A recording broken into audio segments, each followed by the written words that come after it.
Willam, who is speaking out about whether or not she would join All Stars.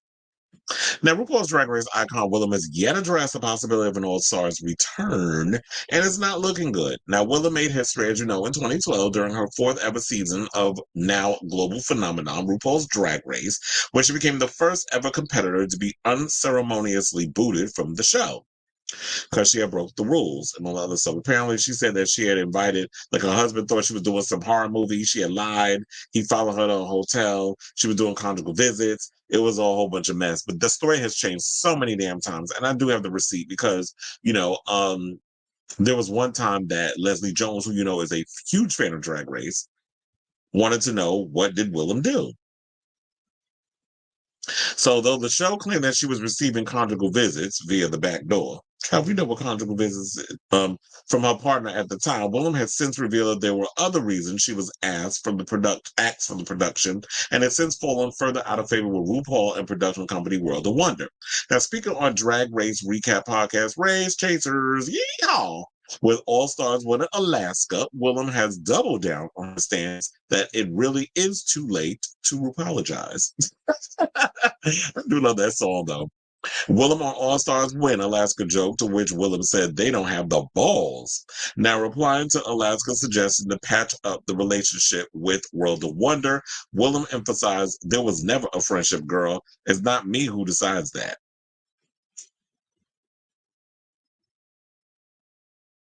Oh, wait a minute now. Oh, I saw.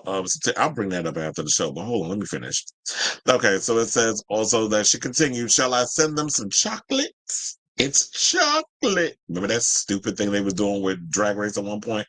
They would think the flowers had poison in them. A muffin basket, they would think I had dynamite in them. Alaska T, start prepping so you can get on All Stars for our viewers and our listeners. Now, Willam has also claimed previously that she was cast in the first season of All Stars, but was dropped 40 hours before filming. Continuing, she again mentioned the situation. It is not in my boat.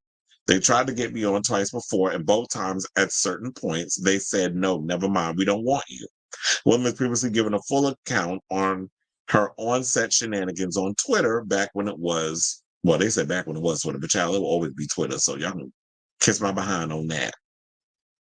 So yeah, at one point, and I want to pull that up real quickly because it was like, yeah, what did Willam do? For those of y'all who don't remember. So let's scroll on down because I don't want to play that because the last time I played that clip, I got demonetized. So we can give RuPaul a little second. So it's episode 1 after being first in workroom and watching all the girls do their entrance. Sharon walks in, makes a fool of herself, and then stop everything and let her go again. I asked to do mine again, and they said no. And I said it's either all fair or not fair at all. Production pulled me aside after they told me I wasn't in charge and told me I needed to get out of my head. We were also told not to make eye contact or engage in conversation with Rue, but Matthew later told me the entire staff was told that, and it actually made sense. Saying hi to everyone and making small talk, I guess, ain't her thing, as she's exhausting and was exhausting to her, I guess. Promo shoot day, a PA was cross chasing and grabbed my ass and flirting with me in Kenya. I told our handler, Chanel, because I thought he was hot and we kiki like that. And she relayed it to Casey, another handler. Well, Casey got all mad and reported him, and he got moved to duties that didn't involve direct queen interaction. Were they messy over there?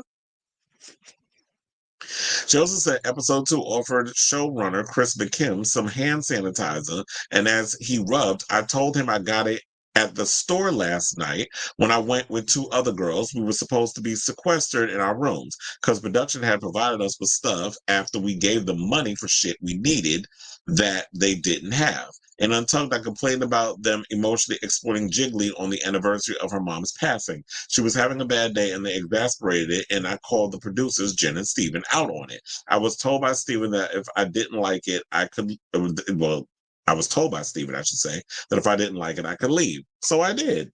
It stunned them. I went into an adjoining room and Jen followed to get me to come back. I said no, explaining why I felt they were manipulating Jig with messages from home from her brother on a specific day like that, and she actually listened. Good producing, but at what cost? So Jen asked me to come back in. I said only if Steven apologizes. Steven enters and gives half-hearted apology to get me back in the room.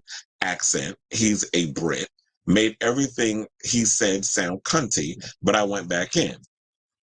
Episode 3. After being released from set at 10 a.m., our handler was given $75 cash to feed 12 men. $75 to feed 12 people? A staff member named Heather also called Latrice La something and walkie, and I heard it and I thought it was racist as fuck. So I told Latrice that she was lit.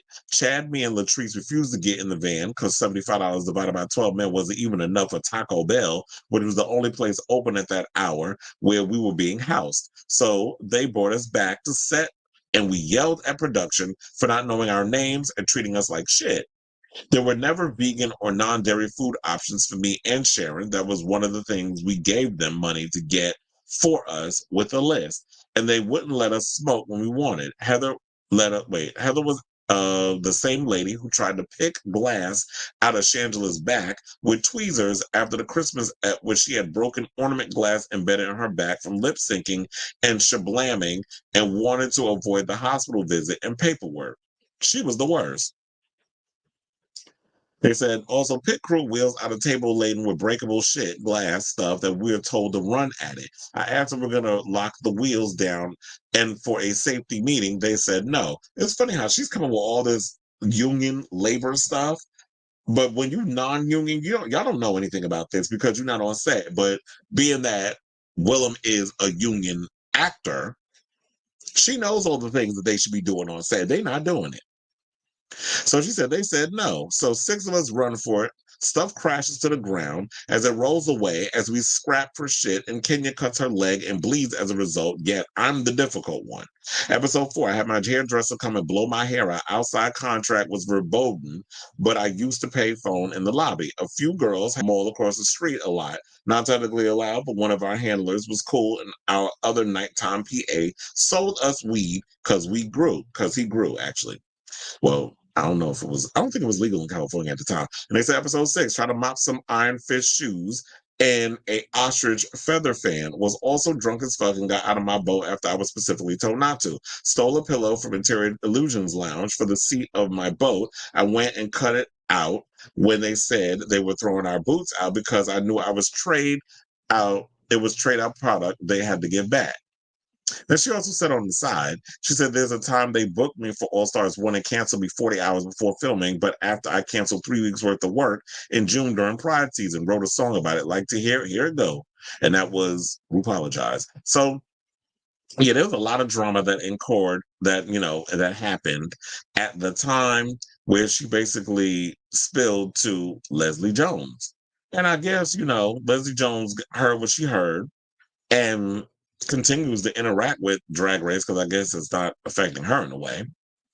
But also, that ain't the first time because remember, over the summer this year, she was escorted out of DragCon and was and basically revealed what had happened and everything that was going on behind the scenes, how the people had her escorted out. She was like, I don't even have a booth here.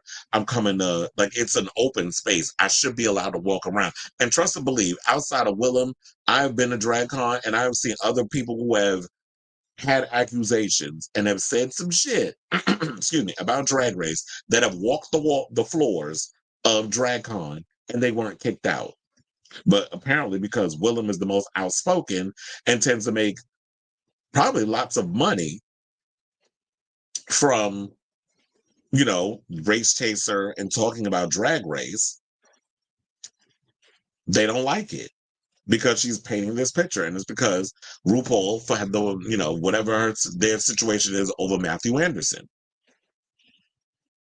So, and back in 2018, they had like the big fight over, Matthew, where she was saying, like, why aren't you coming to visit him at the hospice and that sort of thing. So also they said when she went on David's Out for a Good Time podcast, she said she lives her life, I live mine. We don't interact much, although I did yell at her in the street last week. So, and I've had some people when I've told about Willam said that, oh, she be out here gaslighting and bullying RuPaul or whatever the case is, and then she kind of like just pokes the bear. But I'm like, look, people aren't beyond reproach. I don't care what your celebrity status is. And look, Willem, you got your own thing going. You're about to do a your own reality competition show, Darkroom Duel, over there on Out TV. So you go over there, you do your stripper show, and do what you got to do. And I guess we'll keep talking. So I say all this to say, for those of you who weren't familiar with the whole Willem All Stars situation coming back to Drag Race, I don't see Willem coming back to Drag Race. There's too much baggage with that show. And I feel like the best revenge will be the success that you have on this Darkroom Duel show. So while I would love to see Willem on Drag Race, it ain't never going to happen. Especially if Rue and Willem are going to have to interact with each other on camera. So it'll be a cold day in hell before that situation actually becomes a thing. So I would be curious to hear what you guys think of this story. Whatever your thoughts are, let me know in the comments down below.